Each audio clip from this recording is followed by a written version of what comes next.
First cow to produce human insulin in its milk created in Brazil. Scientists have created a cow which can produce human insulin in its milk. The animal is transgenic, meaning DNA from another species, in this case human, was introduced into it through genetic engineering.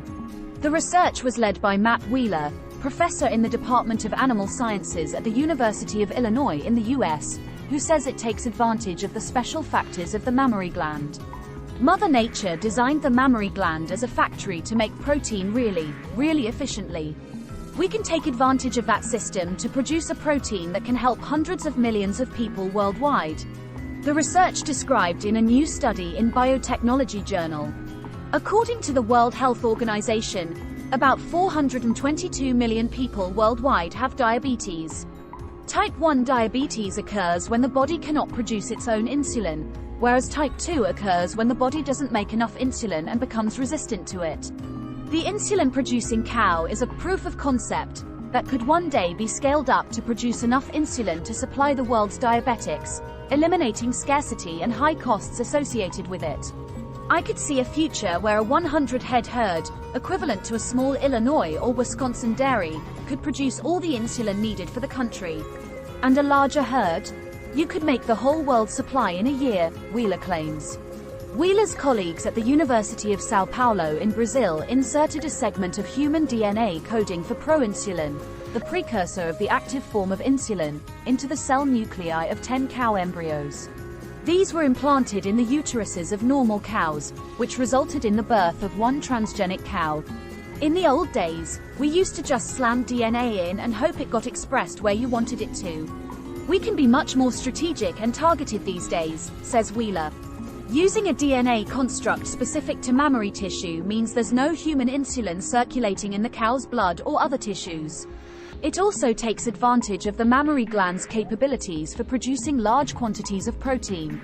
Matt Wheeler, right, helped develop the first transgenic cow to produce human insulin in her milk, left. Credit: University of Illinois Urbana-Champaign.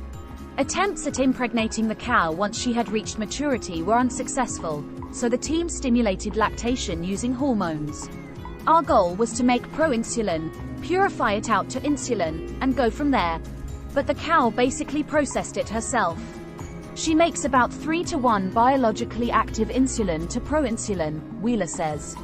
The insulin and proinsulin were expressed at a few grams per liter of milk.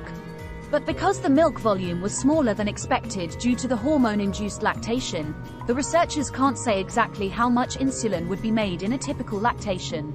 Wheeler says the typical unit of insulin equals 0.0347 milligrams and, conservatively, if a cow could make 1 gram of insulin per liter, that means each gram is equivalent to 28,818 units of insulin.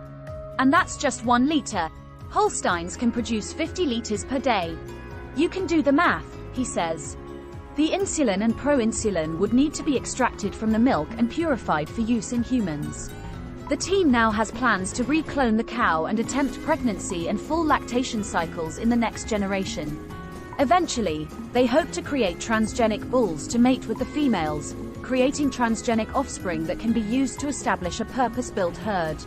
Wheeler says even a small herd could quickly outcompete existing methods, transgenic yeast and bacteria, for producing insulin.